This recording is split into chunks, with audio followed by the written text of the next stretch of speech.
नमस्कार प्रेक्षक हो, मी यामिनी महामुळकर. टॉक टाइम या आमच्या खास कार्यक्रमात आपल्या सर्वांचं स्वागत आहे.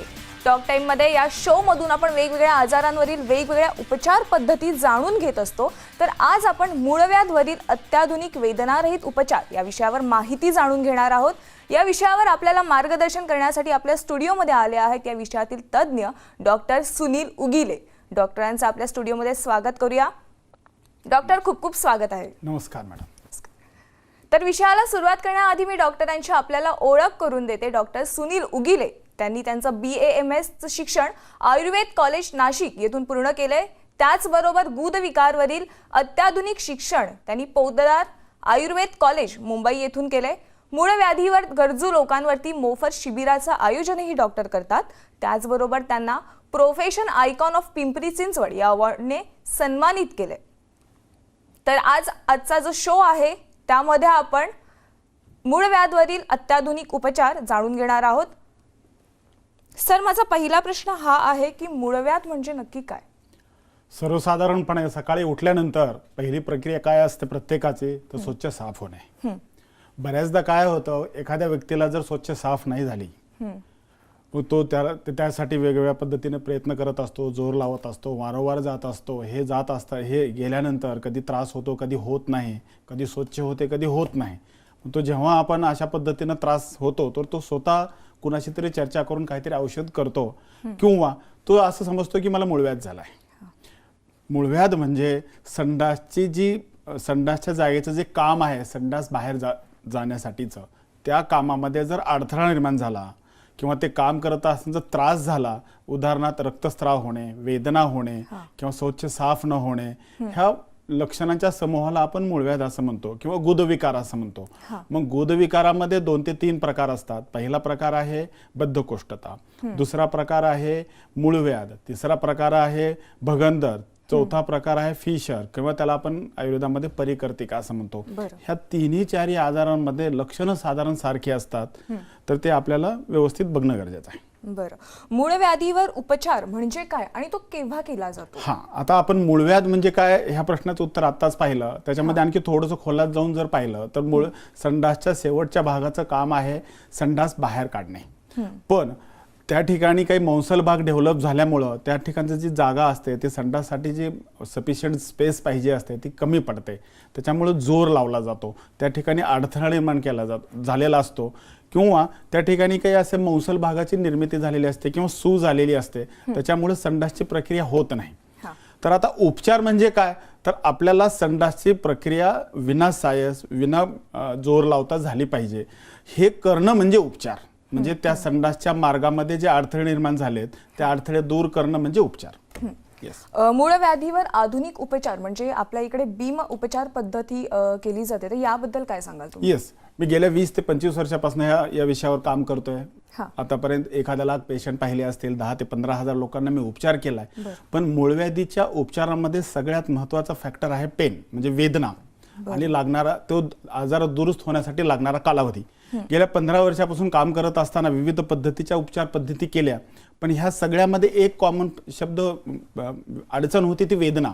म्हणजे पेशंटला उपचाराआधी पण वेदना असायच्या आणि उपचारानंतर पण वेदना असायच्या. मग हेच कुठंतरी विचार करत असताना ह्या वेदना कशा दूर करता येतील, कारण पेशंट वेदना होतात म्हणून उपचारच करून घेत नव्हते. त्याच्यामुळे काय होत होतं, आजाराच्या ॲडव्हान्स स्टेजमध्ये जाऊन त्याच्यापासून आणखी गंभीर आजार होत होते. त्याच्यामुळं हा वेदना हा प्रकार जो पेशंटच्या डोक्यामध्ये असतो की हा कसा दूर करता येईल, हे दूर करण्यासाठी जो काही शोध घ्यावा लागला किंवा जे विविध पर्याय आम्ही अवलंबून पाहिले, त्याच्यामधून हा बीम उपचार पद्धत निर्माण झालेली आहे. बरं, बीम हा तुम्ही म्हणताय वेदनारहित, तर तो वेदनारहित कसा काय? आत्ताच मी तुम्हाला म्हणालो होतो की उपचार म्हणजे काय, तर संडासच्या जागेच्या मध्ये जो अडथळा निर्माण झालाय हा अडथळा दूर करणे म्हणजे उपचार. आपण जे ट्रॅडिशनल सर्जरीज करतो किंवा विविध प्रकारचे उपचार करत होतो आजपर्यंत, त्याच्यामध्ये कापणं आणि शिवणं हा प्रकार होता. पण आपल्या बीम ह्या उपचार पद्धतीमध्ये आपण कुठेही कापत नाही, कुठेही शिवत नाही. त्याच्यामुळं पेशंटला ज्या काही वेदना होतात त्या वेदना आपण दूर केल्यात. मग नेमकं काय केलं जातं बीम उपचार पद्धतीमध्ये, हा जो मौसल भाग किंवा हा जो अडथळा तयार झालेला आहे तो अडथळा एका इन्स्ट्रुमेंटच्या तोंडामध्ये देतो आपण, म्हणजे त्याला आपण क्लॅम्प करतो. क्लॅम्प केल्यामुळे त्या क्लॅम्पच्या 2 जॉ जे असतात किंवा जे काही आपण म्हणूया त्याच्यामध्ये जे मौसल भाग येतो, त्या मौसल भागामधलं पाणी काढून घेतलं जातं. म्हणजे काय, तर ती टिश्यू डिहायड्रेट केली जाते. कोणतीही टिश्यू जर आपण डिहायड्रेट केली म्हणजे ती पेशी मृत केली. मृत केलेली कोणतीही गोष्ट असेल आपल्या शरीरात ते ऑटोमॅटिक निघून जाते. त्या पद्धतीनं त्या संडासच्या मार्गातला जो अडथळा आहे त्याला आपण डिहायड्रेट करत होतो आणि सोडून देत होतो. तो भाग निघून गेला म्हणजे आपला गतिरोधक निघून गेला, म्हणजेच आपण आपल्या त्या आजाराचा उपचार केला. बोली भाषेमध्ये अवघड जागेचं दुखणं म्हणजे Yes. मूळव्याध म्हटलं जातं. Yes. तर संडास वाटेचं रक्त जातं ते म्हणजे मूळव्याध का? 100% नाही. संडास वाटे रक्त जातं हे ह्याचे अनेक आजाराची लक्षणं असू शकतात. त्याच्यामध्ये छोट्या आतड्याचे आजार, मोठ्या आतड्याचे आजार, संडासच्या शेवटच्या भागातले आजार किंवा आताच आपण वर्णन केल्याप्रमाणे गुदगत आजार. म्हणजे ह्या सगळ्यांसोबत आपल्याला कधी कधी लिव्हरचे आजार असतील तरी रक्त जातं. हे शोधून काढलं पाहिजे, निदान केलं पाहिजे, डॉक्टरांना दाखवलं पाहिजे. ह्या आतड्यांच्या किंवा शरीराच्या इतर आजारासोबत गुदातले आजार, उदाहरणार्थ मूळव्याध, भगंदर आणि फिशर ह्याच्यामध्ये पण रक्त जातं. त्याच्यामुळं फक्त रक्त जातं म्हणून मूळव्याध असं मुळीच नाही. आपण आपल्या डॉक्टरांना दाखवलं पाहिजे, योग्य निदान केलं पाहिजे आणि निदानाप्रमाणे उपचार केला पाहिजे. बीम उपचार पद्धतीमुळे संडासच्या पेशींवर परिणाम होतो किंवा संडासच्या जागेवरचा आकारमानावर काही परिणाम होतो का? निश्चितच. मी आत्ताच तुम्हाला म्हटल्याप्रमाणे पूर्वीच्या काळामध्ये उपचार टाळण्याचं कारणच हे होतं की उपचारामध्ये वेदना खूप होत्या, उपचाराला लागणारा वेळ पण खूप होता. त्याच्यानंतर सगळ्यात महत्त्वाचं, बऱ्याच लोकांना ही भीती असायची की एवढं त्रास काढून एवढा वेळ सहन करून आजार, आपली संडासची जागा लहान तर होणार नाही ना, किंवा त्या संडासचा कंट्रोल तर जाणार नाही ना. म्हणजेच काय, आज आपल्याला जर स्वच्छ आले तर आपण ती रोखून धरू शकतो. बऱ्याचदा पेशंटच्या मनामध्ये किंवा ह्याच्यामध्ये एक भीती असायची, हा उपचार केल्यानंतर हा स्वच्छ कंट्रोल करण्याची कॅपॅसिटी जाईल का. तुम्ही जर पाहिलं ह्या आजाराच्या उपचारामध्ये मी कुठेही कापत नाही किंवा ह्या टेक्नॉलॉजीमध्ये कुठेही कापावं लागत नाही, कुठेही शिवावं लागत नाही, टाके मारावे लागत नाहीत. त्याच्यामुळं तुमचा आकारमान पण कमी होणार नाही आणि तुमच्या संडासच्या संडासचे जे फंक्शन आहे, जे संडास कंट्रोल करणाऱ्या पेशी आहेत त्याला आपण कुठेही धक्का लावत नाही किंवा त्याला कसल्या प्रकारची इंजुरी करत नाही. म्हणजे तुमचा कंट्रोलही जाणार नाही आणि जागाही बारीक होणार नाही. हे ह्या ट्रीटमेंटचं वैशिष्ट्य आहे. ह्या 2 गोष्टी नसल्यामुळं पेशंटचा वेदना पण कमी होतात आणि ट्रीटमेंटचा कालावधीही कमी होतो. म्हणून ही एक प्रकारची आपण म्हणूया भेटच आहे पेशंटसाठी. तुम्ही जसं म्हणालात की बीम उपचार पद्धती ही वेदना रहित आहे, पण यातून रक्तस्रावचा त्रास होतो का? कधी कधी होऊ शकतो. मी तुम्हाला म्हटल्याप्रमाणे तो जो मौसल भाग आहे त्याला आपण डिहायड्रेट करून त्याचा जो बेस असतो त्याला एकत्र असं संकुचित करून ठेवतो, म्हणजे कोलिजन करून ठेवतो. उपचारानंतर 7 ते 8 ते 10 दिवस आपण रुग्णाला असं सांगतो की तुम्ही संडास मोकळा ठेवा. जर एखाद्या पेशंटनी जर जोर लावला तर एखाद्या वेळेस होऊ शकतं. ते काही मोठं कॉम्प्लिकेशन नाही, हे नॉन कॉम्प्लिकेशन आहे आणि ते आपण चांगल्या उपचाराने किंवा काही औषध उपचाराने त्याच्यावर कंट्रोल पण मिळवू शकतो. बरं, या उपचार पद्धतीवेळी ड्रेसिंगची आवश्यकता असते का? मुळीच नाही. आपण जसं तुम्ही बघितलं ऑपरेशनमध्ये मोठी लट जखम असते, भरपूर टाके असतात, हे आपल्या ह्याच्यामध्ये नसतात. ड्रेसिंगची गरज नाहीये. फक्त उपचारानंतर 8 ते 10 दिवस तुम्हाला त्या जागेला एक जास्त ताण पडणार नाही हे लक्षात घेतलं पाहिजे. त्या पद्धतीनं संडास मोकळा ठेवणे आणि त्या पद्धतीनं आहार ठेवणे. साधारण 24 ते 48 तासानंतर तुम्ही तुमच्या कामाला लागू शकता. जसं तुम्ही आधी सांगितलात की संडासच्या जागेतून रक्तस्राव होणे म्हणजे मूळव्याध असूच शकतो असं नाहीये, तर तसंच वेदना आणि मलबद्धता त्या जागेतून झाली म्हणजे पण मूळव्याध असतो का? आता आपण वेदनेबद्दल जर बोलूया तर वेदना म्हणजे काय, त्या ठिकाणी कोणत्या तरी प्रकारच्या वेदना होणे, वेदनेचा प्रकार कोणता आहे. तुम्हाला त्या ठिकाणी ठणक उठतेय, त्या ठिकाणी आग उठतेय, त्या ठिकाणी टोचल्यासारखं वाटतंय, कापल्यासारखं वाटतंय, मिरची टाकल्यासारखं वाटतंय, हे बघितलं पाहिजे. त्या जागे वेदना होतात म्हणजे तो मूळव्याधच नसतो. मी आता वर्णन केल्याप्रमाणे एवढ्या प्रकारच्या ज्या वेदना आहेत ह्या प्रत्येकाचा एक अर्थ वेगळा आहे. जेव्हा आपण एखादा पेशंट म्हणतो आम्हाला ठणक मारतं म्हणजे त्या ठिकाणी काही इन्फेक्शन तर नाही ना, त्या ठिकाणी काही पस फॉर्मेशन तर नाही का, हे बघितलं पाहिजे. त्या ठिकाणी स्वेलिंग आहे का बघितलं पाहिजे. जेव्हा एखादा पेशंट म्हणतो की मिरची टाकल्यासारखं वाटतंय म्हणजे त्या ठिकाणी काही घासून तर संडास गेला नाही ना. बऱ्याचदा असं होतं की त्या जागेवरती आजार काहीही नसतो फक्त पेशंटला आग होते. मग त्या ठिकाणी मी म्हटल्यासारखं तुमचा शौच जर कडक होत असेल आणि तुम्ही कुंथून जर बाहेर काढत असाल तर आग होणार आहे. मग याचा अर्थ असा नाही की तुम्हाला मुळव्याध किंवा भगंदर आहे, काहीही नसतं. सिंपल त्या ठिकाणी घासून गेल्यामुळे हा वेदना असतात.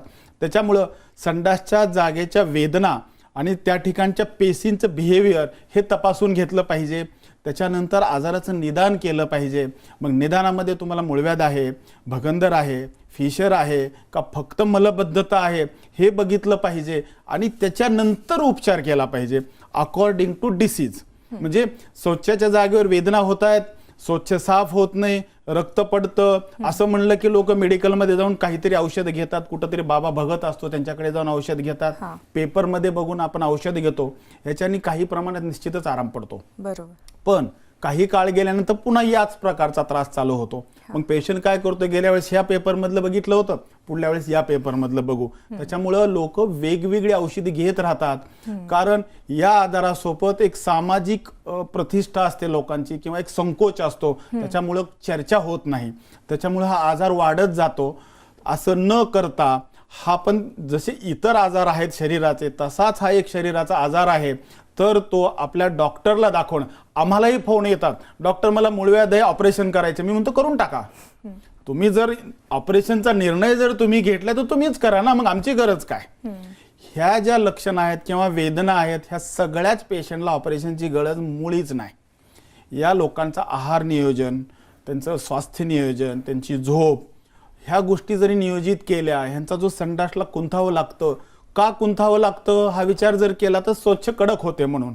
मग स्वच्छ का कडक होते तर अपचन झाल्यामुळं. अपचन का होतं ह्या जर प्रश्नाचं उत्तर शोधलं, समजा हे प्रश्नाचं उत्तर शोधून तुमचा आहार चांगला आहे, तुम्हाला ताणतणाव टेन्शन जरी भरपूर असेल तरी स्वच्छ कडक होतो. म्हणजे कारणांचं परिमार्जन केलं पाहिजे, कारण दूर केले पाहिजे. बऱ्याचदा 50 ते 60% पेशंटमध्ये फक्त एवढ्या गोष्टींमुळे आजार दूर होतो. तर योग्य निदान आणि त्याच्यानंतर उपचार अकॉर्डिंग टू उपचार. येस.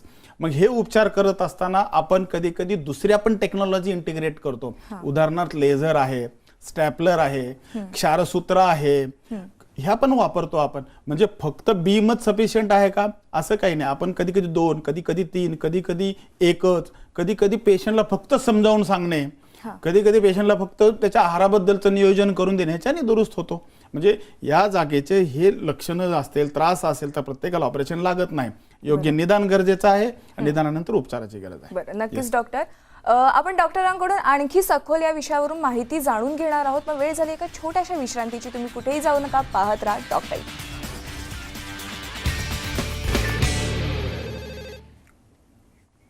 विश्रांतीनंतर तुम्हा सर्वांचं पुन्हा एकदा स्वागत. आपण मूळ व्याधीवर अत्याधुनिक उपचार या विषयावर डॉक्टर सुनील उगिले यांच्याकडून मार्गदर्शन करत आहोत. वळूया त्याकडे. सर, तुम्ही आयुर्वेदमध्ये ग्रॅज्युएट आहात, तर आयुर्वेदामध्ये या संबंधित आणखी चांगल्या पद्धतीचा उपचार कोणता आहे? निश्चितच मी तर म्हणेल आयुर्वेदामध्येच ह्या प्रश्नाचं उत्तर आहे. कारण काय, ॲलोपॅथीमध्ये ऑपरेशन करणे हाच उपचार आहे, पण आमच्याकडे आजाराच्या स्टेजेसनुसार फर्स्ट आणि सेकंड डिग्री, बाहेरचे आहेत का आतले आहेत का, थर्ड डिग्री आहेत का फोर्थ डिग्री आहेत, ह्या प्रत्येक स्टेजनुसार आपल्याला चिकित्सा सांगितलेली आहे. सगळ्यात महत्त्वाचा मुद्दा आहे पहिल्या आणि दुसऱ्या स्टेजमध्ये आहार नियोजन, औषधोपचार, काही गोष्टी समजावून सांगणे, जेणेकरून त्याच्या स्वच्छाची जी प्रक्रिया आहे बाहेर काढण्याची ते एफर्टलेस म्हणजे आपल्याला जशी युरिन येते किंवा आपल्याला मूत्र विसर्जन करायची इच्छा होते, आपण जाऊन थांबतो, त्या पद्धतीने स्वच्छ झाली पाहिजे. स्वच्छ होत असताना ते एकदा होते का चारदा होते हे महत्वाचं नाहीये, ते एफर्टलेस म्हणजे विनासायस होते हे महत्वाचं आहे. तर मग आता आपण उपचाराकडे जेव्हा येतो तर आमच्याकडे फर्स्ट आणि सेकंड डिग्रीमध्ये औषधोपचार आणि समुपदेशन म्हणजे समजावून सांगणे, थर्ड आणि फोर्थ डिग्रीमध्ये आमच्याकडे क्षारसूत्र नावाची ट्रीटमेंट आहे. ह्या ट्रीटमेंटमध्ये काय केलं तर क्षार म्हणजे एक विशेष प्रकारचं केमिकल असतं आमचं आयुर्वेदिक पद्धतीनं तयार केलेलं. एका धाग्यावरती ते कोटिंग केलेलं असतं आणि ते कोटिंग केलेला जो थ्रेड आहे त्या पाईल्सच्या बेसला बांधून ठेवतो आम्ही. त्याच्यामुळे काय होतं, त्याचं तो जो मौसल भाग आहे, जो वाढलेला भाग आहे, त्याचं केमिकल कॉटरायझेशन होतं. समजा मी आज त्याला बांधून ठेवलंय तर पुढल्या 7 ते 8 दिवसामध्ये तो वाढलेला भाग निघून जात होता. पण ह्याच्यामध्ये कुठेही आपण जे संकोच करणाऱ्या म्हणजे कंट्रोल करणाऱ्या पेशी आहेत त्याला कुठेही डॅमेज करत नव्हतं किंवा त्याला नुकसान करत नव्हतो. पण क्षारसूत्रामध्ये काय होत होतं, एकदा आपण त्या मूळव्याधीला क्षारसूत्र केलं तर ते 7 ते 8 दिवस तो थोडा तो मौसल भाग निर्जीव करून काढून टाकत होता. म्हणजे तुमचे 8 दिवस वाया गेलेले आहेत. आणि त्याच्यानंतर त्या ठिकाणी चांगल्या पेशी येऊन तुम्ही योग्य कामाला लागणे, म्हणजे तुमचे 15 ते 20 दिवस वाया जात होते. तर हेच टेक्निक, म्हणजे आपण क्षारसूत्राला केमिकल क्वाटरायझेशन म्हणूया, हेच टेक्निक आपण बीम मध्ये वापरतोय. ह्या बीमला आपण थर्मल क्वाटरायझेशन म्हणूया. क्षारसूत्रामध्ये जिथं आपल्याला 8 दिवस लागत होते तो मूळव्याधीचा कोंब गळून पडायला, तिथं बीम मध्ये आपण 1 मिनिटामध्ये तो बाजूला करतो. म्हणजे तुमचे 8 दिवस वाचवले. त्याच्यानंतर त्या ठिकाणी क्लोज वुंड फॉर्म होते, त्याच्यामुळे ड्रेसिंगची गरज नाही. म्हणजे तुमचा आज उपचार केला की दुसऱ्या दिवसापासून रिकव्हरी चालू झाली. म्हणजे तुमचं वेदना कमी केल्या, ड्युरेशन केलं, ट्रीटमेंट स्पॅन कमी केला. अशा पद्धतीनं बीम हे क्षारसूत्राचं डेरिव्हेटिव्ह आपण म्हणूया. त्याला आपण अत्याधुनिक का म्हणतोय, तसं तर ही खूप वर्षानुवर आज आपण 2G होतं, 3G होतं, 4G होतं, का होतो 2G मध्ये काहीतरी चांगलं व्हाल, आपल्याला वाटलं ह्याच्यापेक्षा मोठी तंत्रज्ञानच नाहीये, पण आपल्या लक्षात आलं की खूप कमी स्पीड आहे. आपण 3G वरती आलो, ते तेव्हा वाटलं की खूप छान आहे. तसं आज आधुनिक जगामध्ये भरपूर प्रिन्सिपल्स किंवा उपचार पद्धती डेव्हलप होतात, पण क्षारसूत्र ही हजारो वर्षापासून आहे आणि ती आजही आहे. आजही आपल्याला असं वाटत नाही की त्यात काहीतरी कमी आहे. आपण फक्त त्याचं जे टेक्निक आहे, त्याचा जो आत्मा आहे, त्याचं जे प्रिन्सिपल आहे, हे प्रिन्सिपल आपण मॉडर्न गॅजेट्समध्ये, म्हणजे आजच्या आधुनिक तंत्रज्ञान वापरून, त्याचं मुख्य प्रिन्सिपल तेच, फक्त तंत्रज्ञ वेगळं, त्याला बीम म्हणतोय. म्हणजे आपण आयुर्वेदिक ट्रीटमेंटच करतो, त्याला आपण अग्निकर्म म्हणलं तरी चालेल, पण हे अग्निकर्म करत असताना आजच्या विज्ञान युगामधले यंत्र वापरून करतोय. हा त्यातला मोठा फरक सगळ्या झाला. क्षारसूत्राचे उपचार होण्यासाठी 3 ते 4 आठवडे लागतात पेशंटला बरं होण्यासाठी. क्षारसूत्र केल्यानंतर तो मूळव्याधीचा कोंब निघून जाण्यासाठी 8 ते 10 दिवस लागतात. हे 10 दिवसाचं काम आपण इथं 1 मिनिटात करतोय. बरोबर. हा सगळ्यात मोठा फरक आहे. जसं तुम्ही मगाशी सांगितलं मूळव्याधी आणि फिशरचा उल्लेख केलात, तर फिशर नक्की काय आणि ते त्या होण्याची कारणे कोणती आहेत? येस, आता त्या ठिकाणी 3 आजार आहेत. एक मूळव्याध आहे. मूळव्याध म्हणजे मौसल भाग, काहीतरी गाठ तिथं लागते. फिशर म्हणजे जसं आपल्या हिवाळ्यामध्ये लिप फिशर म्हणतो, आपल्या ओठांना क्रॅक जातो, तसं संडासच्या जागेच्या आतल्या भागाला किंवा एजला किंवा मुखाला क्रॅक जाणं म्हणजे फिशर असं म्हणतो. मग हा क्रॅक का जातो? जेव्हा तुमची संडास किंवा शौच कडक असते, वृक्ष असते, तेव्हा पेशंट कुंततात. हे कुंतलं गेल्यामुळे त्या ठिकाणचा जो पार्ट आहे तो ताणला जातो आणि तो क्रॅक तयार होतो. त्या क्रॅकला फिशर म्हणतात. आणि तुम्ही ह्या क्रॅकमध्ये आणि मूळव्याधीमध्ये मूळतः फरक काय आहे? वेदनेचा फरक आहे, रक्तस्त्रावाचा फरक आहे. मूळव्याधीमध्ये टप टप टप संडास अगोदर सोबत किंवा नंतर रक्त पडेल, किंवा कधी चिळकांडी मारल्याचं रक्त पडेल, पण फिशरमध्ये संडासला लागून रक्त पडेल. वेदनेमध्ये फरक आहे. मूळव्याधीमध्ये वेदना त्या मनाने नसतात, त्याच्यामुळे पेशंटला फक्त रक्त जातं आणि कधी स्वच्छ साफ होतं किंवा होत नाही. पण फिशरमध्ये वेदना खूप असतात, तीव्र स्वरूपाची आग, लोक म्हणतात मिरची टाकल्यासारखं वाटतंय, पण त्या ठिकाणी रक्तस्राव कधी होतो कधी होत नाही. फिशरमध्ये वेदना महत्वाच्या असतात. आणि मगाशी आणखी एक तुम्ही उल्लेख केलेला भगंदर, तर भगंदर म्हणजे काय आणि त्यावर कोणते उपाय आहेत? भगंदर म्हणजे तो एक गुदमार्गातलाच आजार आहे. भगंदर मध्ये काय झालं असतं, संडासच्या आजूबाजूला जो आपण त्याला ग्लुटियल रिजन म्हणतो, त्या भागामध्ये कुठेतरी सुरुवातीला एक गाठ तयार झालेली असते. सुरुवातीला ती गच्च असते, 4-5 दिवसांनी त्यात पू, त्याला इन्फेक्शन झाल्यानंतर त्यामध्ये पू तयार होतो आणि हा पू वेदना खूप करायला, ठणक म्हणतो आपण. मी तुम्हाला म्हणलं ना, संडासच्या जागेवरच्या वेदना आहेत ना, हा प्रत्येकाला वेगळा अर्थ आहे. तर त्या ठिकाणी ठणक असेल तर याचा अर्थ तिथं इन्फेक्शन आहे, तिथं कलेक्शन आहे, तिथं पस फॉर्मेशन झालंय. आणि हे पस फॉर्मेशन जसं ते बाहेरून फुटून बाहेर पडू शकतं, तसं संडासच्या आतून पण फुटू शकतं. म्हणजे संडासच्या आतून बाहेरचं जे पेरिफेरल एरिया आहे तिथे एक टनेल तयार झालेला असतो, त्याला फिशर असं म्हणतात, फिशुला असं म्हणतात, त्यालाच भगंदर असं म्हणतात. हा तसा बघायला गेलो तर तसा गंभीर आजार आहे, कारण त्या ठिकाणी एक फाल्स ट्रॅक फॉर्म झालेला असतो, तो आपल्याला नाहीसा करायचा असतो. पण हे नाहीसा करत असताना त्या ठिकाणी दुसरी अडचण काय, तर तुमच्या संडासच्या मार्गातले जे पेशी आहेत त्याला स्पिंटर्स म्हणतो, ते स्पिंटर्सला पेअर्स करून हा बाहेर आला असतो. त्याच्यामुळे ह्याचे उपचार करत असताना कधी कधी स्पिंटर्सला इजा होऊ शकते किंवा कंट्रोल जाऊ शकतो. तर ह्याच्यासाठी आपल्याकडे क्षारसूत्र आणि लेझर, जसं आपण मूळव्याधीसाठी म्हणालो की आपल्याकडे आपल्या बीम आहे, तसं फिश्युलासाठी किंवा भगंदरसाठी आपल्याकडे क्षारसूत्र आणि लेझर ह्याचं कॉम्बिनेशन करतो. त्याच्यामुळे त्या जागच्या वेदना झाल्या की ठरवू नका तुम्हाला उपचार करायचा आहे. तुम्ही डॉक्टरांना दाखवा, निदान करा आणि निदानाप्रमाणे उपचार करा. तुमच्या इच्छेनुसार उपचार नका करू. डॉक्टरांच्या सल्ल्याशिवाय करूच नाही. नाही मॅडम, तुम्ही म्हणतायत आजही आम्हाला लोक डायरेक्ट विचारतात डॉक्टर ऑपरेशन करायचे खर्च काय, म्हणजे निदान त्यांचंच असतं. आम्ही म्हणतो अहो तुम्हाला ऑपरेशनची गरज आहे का नाही हे आधी ठरवूया आपण आणि नंतर खर्चाबद्दल बोलूया.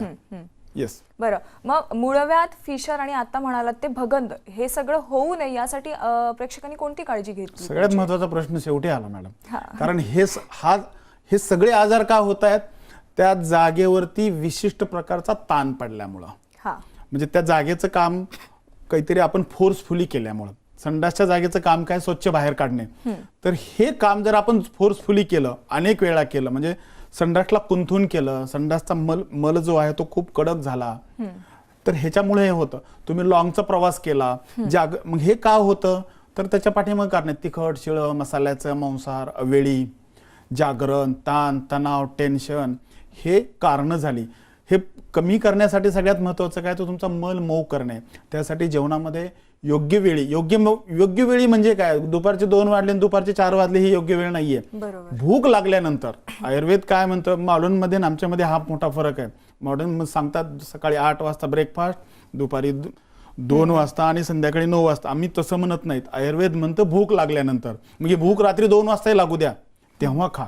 भूक लागल्यानंतर खा, वेळेचं बंधन नाहीये. भूक लागल्यानंतर ही कंडिशन आहे. आणि जेवणामध्ये स्निग्ध पदार्थ आणि चोथायुक्त पदार्थ आणि ताजे पदार्थ ही की आहे आजार दुरुस्त होण्यासाठी किंवा न होण्यासाठी.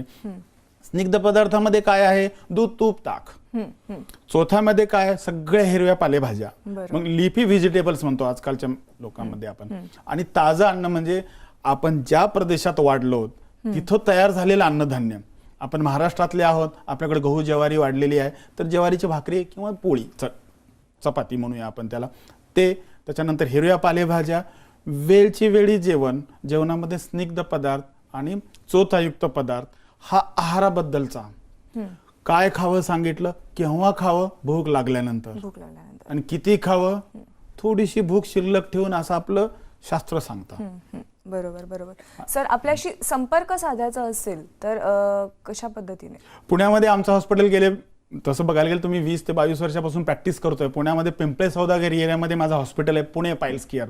या ठिकाणी आम्ही मूळव्याधीवरती जेवढ्या काही मॉडर्न किंवा जगामध्ये जेवढ्या उपचार पद्धती उपलब्ध आहेत त्या आमच्याकडे उपलब्ध आहेत. उदाहरणार्थ stapler, injection therapy, laser therapy, IRC, बीमचं तर मी स्वतः चायनाला जाऊन आपल्या इकडे आणून यशस्वी करून दाखवलेले. क्षारसूत्र, ऑपरेशन, MIPH, मॉडर्न ज्या गोष्टींना सर्जन लागेल, आमच्याकडे पूर्ण डॉक्टरांचा संच आहे. सर्जन्स आहेत, मी आहे, भूलदेणे डॉक्टर आहेत, फिजिशियन आहेत, आमच्याकडे सुसज्ज ऑपरेशन थिएटर आहे पुण्यामध्ये पिंपळे सौदागर. आज आपण आधुनिक युगात आहोत. आमचे नंबर्स तुमच्याकडे आहेत. आमचे 2 9600700000 वर तुम्ही व्हॉट्सअपवर हाय जरी केलं तर आमचा ॲड्रेस येईल तुम्हाला.